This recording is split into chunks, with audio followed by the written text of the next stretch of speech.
right, class, this is Mr. Whipple. We're going to do building a network here. As the Industrial Revolution continued, the United States needed a fast and efficient way to transport goods. Dirt roads meant for horses and buggies would not be enough. Leaders looked not just to expand transportation options, but also to connect them in a network. Today, you may think of the word network when talking about computers. Computer network connects computers to each other and to the internet. Transportation network connects different forms of transportation so people and goods can easily travel from one place to another. For example, goods from a factory might be put on a boat and then moved through rivers and canals. Then the goods might be transferred to a wagon to go to some of the smaller towns that were away from a canal or river. Building a transportation network is expensive. The United States needed canals, railroad tracks, and new, larger roads. Who would pay for them? While private investors paid for some of them, others were paid for by the federal and state governments. Henry Clay, from Kentucky, was a politician who held many different offices.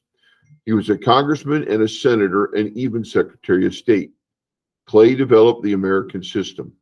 He believed that it was important to have a good transportation network in the United States. His American system gave money or subsidies to help people to help them build new transportation.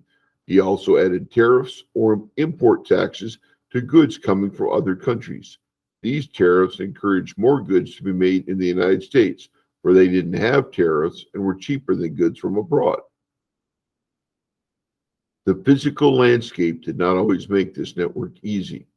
In New York, changing elevations meant canals and locks had to be built. These locks moved boats to higher and lower elevation. These networks were not always direct. They followed existing rivers and then connected them by canals. Railroads were cheaper to make and could be built in a more direct route. However, when different companies built tracks, they used different sized track called gauge. Trains could only run on one gauge, so the cargo would have to be unloaded and then reloaded to the next train. Despite these challenges, the transportation network was growing. By 1869, the first transcontinental railroad is complete, connecting the United States from the Atlantic to the Pacific Ocean. And you see in the article there, it says the Golden Spike Ceremony, celebrating the completion of the first transcontinental railroad. Thank you all for paying attention. Appreciate it.